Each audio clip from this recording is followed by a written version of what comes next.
गोपाल एक छोटे से गांव में अपने परिवार के साथ रहता था। उसकी बीवी तारा और 2 छोटे छोटे बच्चे, यही उसकी सारी दुनिया थी। गोपाल के पास थोड़ी सी जमीन थी जिस पर खेती बाड़ी करके वह अपने परिवार का गुजर बसर करता था। बहुत ज्यादा कमाई तो नहीं हो पाती थी, परंतु वह थोड़े में ही बहुत खुश थे और उन्हें 2 वक्त का खाना मिल जाता था। गोपाल का स्वभाव बहुत अच्छा था। उसकी किसी से कोई लड़ाई नहीं थी। वह हर एक की मदद करने के लिए हमेशा तैयार रहता था। गोपाल के खेतों में फसल तैयार होने ही वाली थी, बस बारिश का इंतजार था।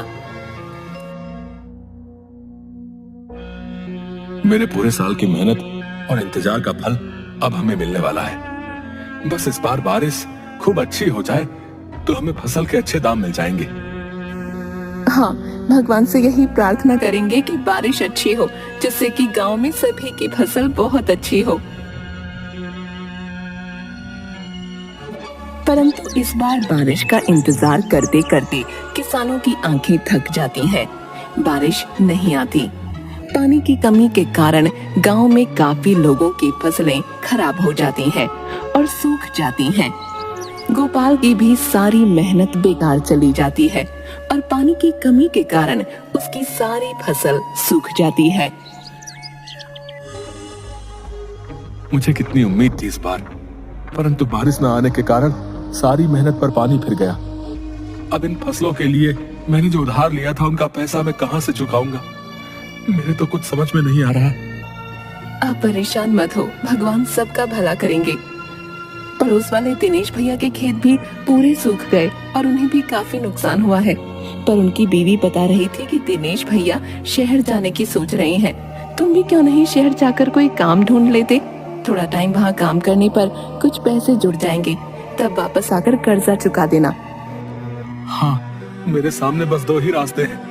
या तो मैं भी शहर जाकर कुछ काम करूं और थोड़े पैसे जोड़कर अपना कर्जा चुका दूं, या फिर मैं अपनी जमीन बेच दूं। परंतु इस जमीन को मैं बेचना नहीं चाहता। एक यही तो है हमारे जीने का सहारा। दोनों पति पत्नी बातचीत करने के बाद ये तय करते हैं कि गोपाल कुछ दिन शहर जाकर काम करेगा।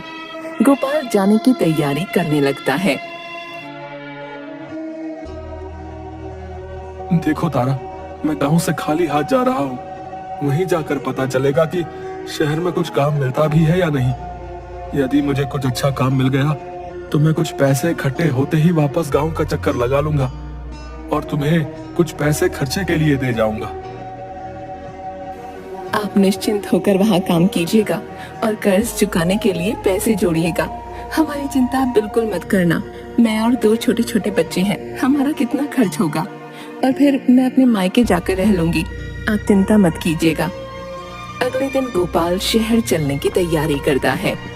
ये लीजिए खाने के लिए कुछ सामान और खर्चे के लिए कुछ रुपए हैं। ये थैला संभाल कर रखना। तुम्हारे पास ये रुपए कहाँ से आए? मैंने बहुत टाइम से रोज के खर्चे से थोड़ा थोड़ा बचा कर रखे हैं ताकि मुसीबत में काम आए। सो आज इनकी जरूरत आ गई, आप रखिए इन्हें। गोपाल की आंखों में आंसू झलक आए और वो थैला लेकर वहाँ से चल दिया।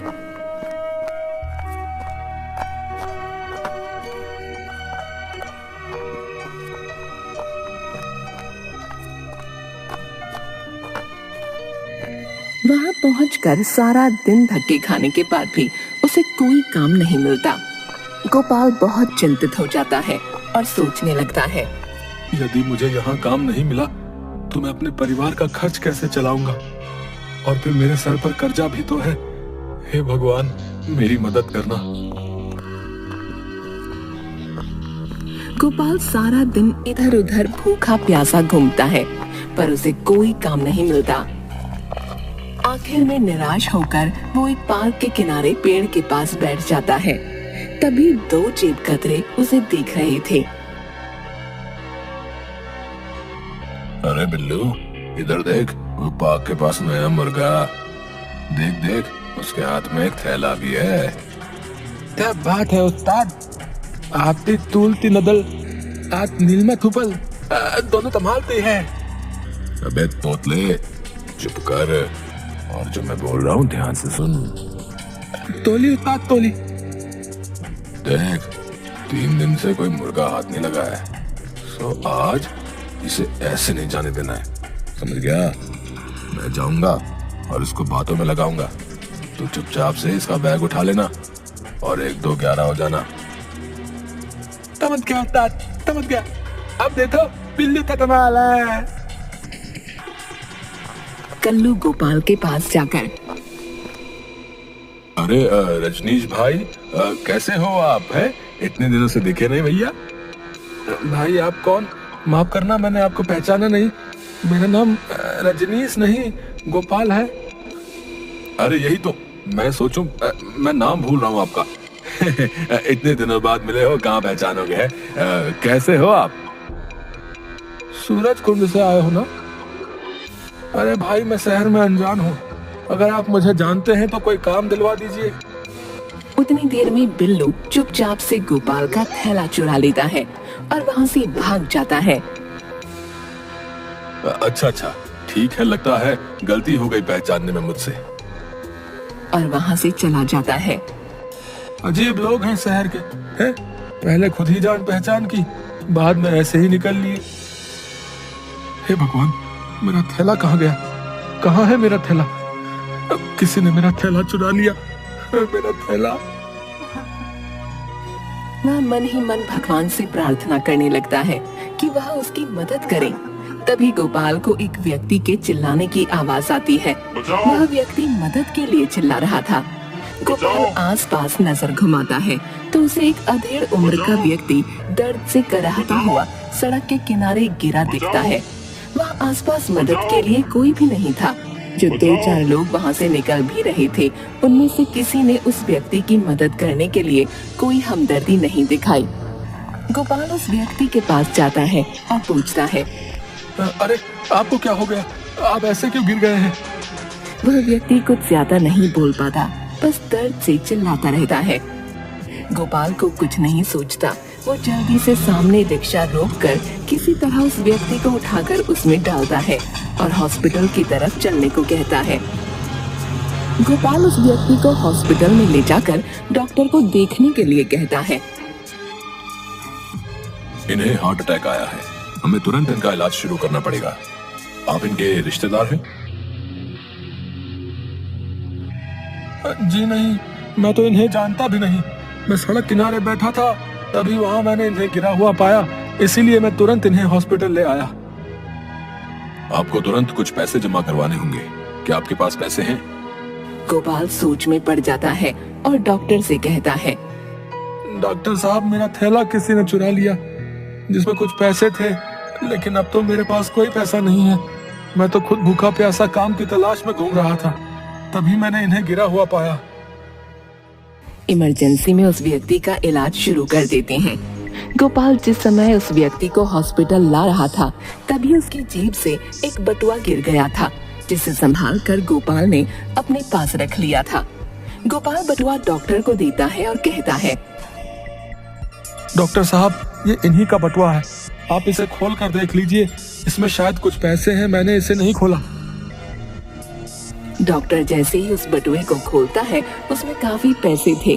उसे एक आईडी कार्ड और क्रेडिट कार्ड भी मिलता है। आईडी कार्ड देखते ही डॉक्टर कहता है,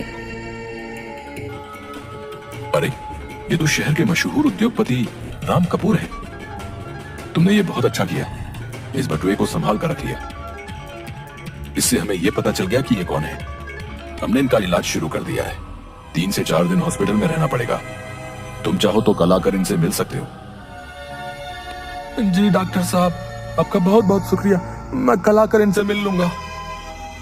गोपाल वहाँ से निकलकर एक पार्क में जाकर सो जाता है। उसके पास खाने पीने के कोई पैसे नहीं थे, न ही रहने का कोई ठिकाना। अगले दिन सुबह उठकर गोपाल हॉस्पिटल में उस व्यक्ति से मिलने जाता है। गोपाल डॉक्टर से मिलता है और उनसे उनका हालचाल पूछता है। डॉक्टर साहब, अब उनकी तबीयत कैसी है? क्या वो ठीक हो गए हैं? क्या मैं उनसे मिल सकता हूँ? हाँ, अब वो बिल्कुल ठीक है। आओ, मैं तुम्हें उनसे मिलवा देता हूँ। डॉक्टर गोपाल को लेकर मिस्टर राम कपूर के रूम में जाता है। मिस्टर कपूर, ये वही व्यक्ति हैं जिन्होंने कल आपकी जान बचाई। यदि ये आपको समय पर हॉस्पिटल ना लेकर आते तो आपकी जान को खतरा था, और इन्होंने ही आपका बटुआ संभाल कर हमें दिया, जिससे हमें पता चला कि आप कौन हैं। अरे भाई, आपका बहुत बहुत शुक्रिया। यदि कल आप मेरी मदद ना करते तो शायद आज मैं जिंदा ना होता। आप एक नेक इंसान होने के साथ साथ ईमानदार भी हैं, वरना शहर में किसी के हाथ कोई बटुआ लगे तो वो कहाँ वापस करता है। परंतु आपने उसे संभाल कर रखा, उसमें मेरे कई कीमती क्रेडिट कार्ड और आईडी कार्ड था। आप ठीक हो गए, मुझे ये जानकर बहुत खुशी हो रही है। राम कपूर गोपाल से पूछते हैं कि वह कहाँ रहता है और क्या काम करता है। जी मैं तो गांव में रहता हूँ, और उसी दिन गांव से शहर काम की तलाश में आया था, परंतु पूरा दिन धक्के खाने के बाद मुझे यहाँ कोई काम नहीं मिला। फिर थक हार कर निराश होकर मैं एक पार्क में पेड़ के नीचे बैठ गया, जहाँ मैंने आपको गिरा हुआ पाया था। उसकी सारी बातें सुनकर मिस्टर कपूर बहुत हैरान होते हैं कि वह व्यक्ति इतनी परेशानी में था, फिर भी उसने उनकी मदद की। यह एक बहुत अच्छे इंसान की पहचान है। अब देखो गोपाल, कल मेरी छुट्टी हो जाएगी, तुम इसी समय यहाँ आ जाना। मेरे हॉस्पिटल से छुट्टी होगी तो तुम मेरे साथ ही मेरे घर चलना, मैं तुम्हें काम दूंगा। जी आपका बहुत बहुत शुक्रिया, मैं कल ही समय पर यहाँ पहुँच जाऊंगा। अगले दिन गोपाल हॉस्पिटल पहुंच जाता है और राम कपूर के साथ उनके घर चल पड़ता है। राम कपूर के घर पहुंचने पर गोपाल उनका घर और गाड़ियां देखकर चकित रह जाता है और मन ही मन सोचता है कि वह कितने बड़े आदमी हैं। गोपाल घबराता हुआ राम कपूर के पीछे पीछे घर के अंदर पहुंचता है। राम कपूर उसे बैठने के लिए कहते हैं और उसके लिए कुछ खाने पीने को लाने को बोलते हैं। देखो गोपाल, तुम आराम से यहाँ बैठो और कुछ खा पी लो, मैं 15 मिनट में आता हूँ। गोपाल वहाँ बैठकर आराम से खाना पीना करता है। कुछ देर में राम कपूर वहाँ आते हैं और गोपाल से कहते हैं, गोपाल, मैं तुम्हारी ईमानदारी से बहुत प्रभावित हुआ हूँ। यहाँ शहर से थोड़ा दूर मेरी बहुत बड़ी फैक्ट्री है, जहाँ खेतों में काम आने वाले बीज और खेती बाड़ी में काम आने वाले सामान का उत्पादन होता है। हमारा सामान दूर दूर तक बहुत से छोटे शहरों और गांवों में जाता है। मुझे एक ऐसे व्यक्ति की तलाश है जो इन सब चीजों की जानकारी रखता हो और ईमानदारी से काम संभाल सके। क्या तुम मेरी फैक्ट्री में काम करोगे? जी खेती बाड़ी के बारे में तो मैं काफी जानता हूँ, मैं गांव में यही काम तो किया करता था और बीज और खाद की मुझे काफी पहचान है। बाकी आप जैसे बताएंगे मैं वैसा काम कर लूंगा। तो ठीक है, तुम मेरी गाड़ी से फैक्ट्री चले जाओ, वहाँ का मैनेजर तुम्हें सारा काम समझा देगा और रहने खाने पीने की चिंता मत करना। वहीं पर पास में तुम्हें एक घर मिल जाएगा, तो यदि तुम चाहो तो अपने परिवार को भी यहाँ बुला सकते हो। तुम्हारे बच्चों के स्कूल का एडमिशन और फीस सब मैं करवा दूंगा। गोपाल ये सब सुनकर बहुत हैरान और खुश हो जाता है। आपका शुक्रिया मैं कैसे अदा करूं? आपने तो मेरी सारी परेशानी ही हल कर दी। मैं आपको शिकायत का कोई मौका नहीं दूंगा, पूरी ईमानदारी से अपना काम करूंगा। शुक्रिया तो मुझे तुम्हारा अदा करना चाहिए। तुम्हारा बहुत बड़ा एहसान है मुझ पर, जो मैं कभी चुका नहीं पाऊंगा। ये सब तो कुछ भी नहीं। यदि तुम्हें किसी भी चीज की जरूरत हो तो तुम बेझिझक मुझसे कह सकते हो। राम कपूर कुछ पैसे गोपाल को देते हैं और उससे कहते हैं कि वह गांव में जाकर अपना कर्ज चुका दे और अपने परिवार को लेकर यहाँ आ जाए।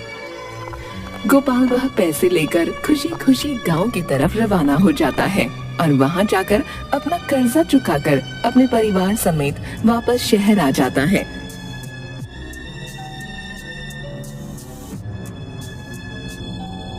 और राम कपूर की फैक्ट्री में काम करना शुरू कर देता है। गोपाल ने बिना किसी स्वार्थ या लालच के राम कपूर की मदद की, इसलिए भगवान ने भी उसकी सुनी और उसकी मदद की। अब गोपाल की सारी समस्याएं खत्म हो चुकी थीं और वह खुशी खुशी शहर में रहने लगा था।